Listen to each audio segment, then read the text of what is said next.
दोस्तों नमस्कार, मेरा नाम है अंकुर कुमार और आज मैं आपके सामने सम्राट चंद्रगुप्त मौर्य के जीवन के ऊपर वीडियो का दूसरा भाग लेकर आ गया हूं। दोस्तों पिछली वीडियो में मैंने आपसे बात की थी कि सिकंदर महान ने 326 ईसा पूर्व राजा पोरस को झेलम की लड़ाई में हरा दिया था। इस समय तक चंद्रगुप्त मौर्य 16 साल के बहादुर लड़ाके बन चुके थे और आचार्य चाणक्य ने चंद्रगुप्त मौर्य को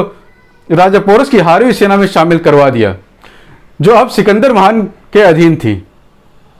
और अब सिकंदर महान ब्यास नदी को पार करके भारत में और अंदर घुसने की तैयारी कर रहे थे। वहीं दूसरी तरफ राजा धनानंद के पास भी बहुत बड़ी सेना थी और उनकी सेना में 2 से 3 लाख पैदल सैनिक, 20,000 घुड़सवार सैनिक, 2,000 रथ और 3,000 युद्ध हाथी भी शामिल थे। लेकिन इसके बावजूद सिकंदर महान हार मानने के लिए तैयार नहीं थे और लगातार हमले की तैयारी कर रहे थे। और चंद्रगुप्त मौर्य लगातार सिकंदर महान की सेना चौकियों को चुपचाप खत्म करते गए और मैसेडोनियन सेना को बर्बाद करने की कोशिश करते रहे। लेकिन सिकंदर महान की सेना भी बहुत ताकतवर थी और सिकंदर महान के एक आदेश पे बड़े से बड़े राज्य को बर्बाद कर देती थी। आचार्य चाणक्य और चंद्रगुप्त मौर्य ने कई पर्वतीय राज्य के राजाओं के साथ राजा पोरस से मुलाकात की और सिकंदर महान और उनकी सेना को कई तरीकों से डराने की कोशिश की गई, जिसमें बहुत से प्राकृतिक घटनाओं का सहारा लिया गया, जैसे मूसलाधार बारिश आ जाना, कई सैनिकों के तंबू में आग लग जाना, तो बहुत से सैनिकों का गलत भोजन कर लेने के कारण उनका बीमार पड़ जाना या बहुत सैनिकों के मारे जाने के कारण इन घटनाओं को दैवी प्रकोप नाम दिया गया। और इन घटनाओं के कारण सिकंदर महान के बहुत से सैनिकों में डर बैठना शुरू हो गया और चंद्रगुप्त मौर्य ने आचार्य चाणक्य के साथ मिलकर इन घटनाओं के आड़ में एक सेना का निर्माण करना शुरू कर दिया, जो कि चंद्रगुप्त मौर्य के साथ खड़े होकर सिकंदर महान के खिलाफ एक युद्ध लड़ेंगे। और बहुत ही जल्द एक सेना खड़ी कर ली गई और ऐसा माना जाता है कि ब्यास नदी के उस पार चंद्रगुप्त मौर्य की सेना और सिकंदर महान की सेना के बीच एक लड़ाई लड़ी गई। यह लड़ाई 323 ईसा पूर्व लड़ी गई और इसे सगाला की लड़ाई के नाम से जाना गया और इसे सिकंदर महान की सेना ने जीता और चंद्रगुप्त मौर्य को युद्ध का मैदान छोड़कर भागना पड़ा। और इस जीत से मैसेडोनियन सेना का उत्साह एक बार फिर से बहुत बढ़ गया और वो ब्यास नदी को पार करने के लिए तैयार हो गए। लेकिन सिकंदर महान की तबीयत अचानक बहुत खराब हो जाने के कारण और दैवी प्रकोप की अफवाहों के कारण सिकंदर महान ने यहाँ से वापस लौटने का फैसला किया और वो पंजाब से मैसेडोनिया वापस लौट गए। और माना जाता है कि सिकंदर महान के मेसोपोटामिया के बेबीलोन शहर में बहुत तेज बुखार लगने के कारण मात्र 32 साल की उम्र में 323 ईसा पूर्व 11 जून को मृत्यु हो गई। और अब चंद्रगुप्त मौर्य ने अपने गुरु आचार्य चाणक्य के साथ मिलकर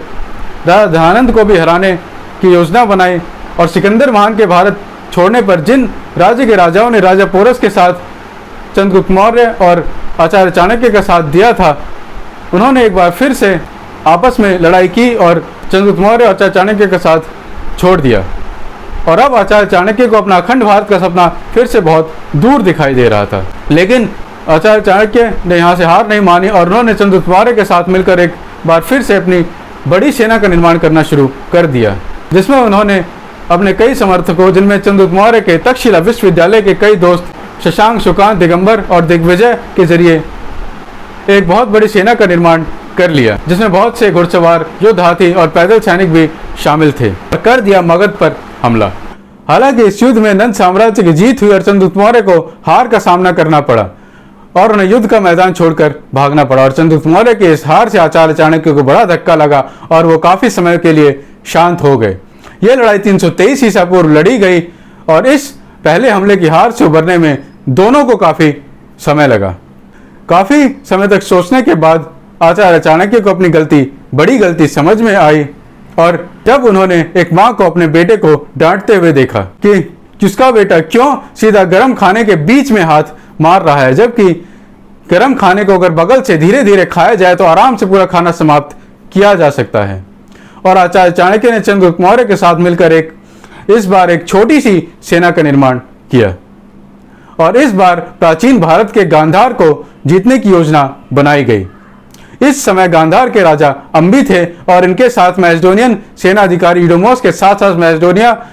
सेना का भी समर्थन था, जिसे मैसेडोनिया के सेनापति सेल्यूकस निकेटर छोड़कर गए थे। आचार्य चाणक्य ने गांधार को जीतने के लिए कूटनीति का सहारा लिया और उन्होंने गांधार के सैनिकों के बीच आपसी मतभेद फैलाने की कोशिश की। ये मतभेद राजा अंबी और यूडोमोस के बीच के आपसी संबंधों में फैलाया गया, जिसमें यह बात फैलाई गई कि राजा अंबी जल्दी ही अपने राज्य को पूरी तरह से मैसेडोनियन नियम कानूनों के हाथों छोड़ देंगे, जिसके बाद जल्दी ही राज्य में अशांति फैलने लगी और इस अशांति के कारण राजा अंबी ने आवेश में आकर यूडोमोस की हत्या कर दी। जिसके बाद चंद्रगुप्त मौर्य ने गुप्त रूप से राजा अंबी की हत्या कर दी और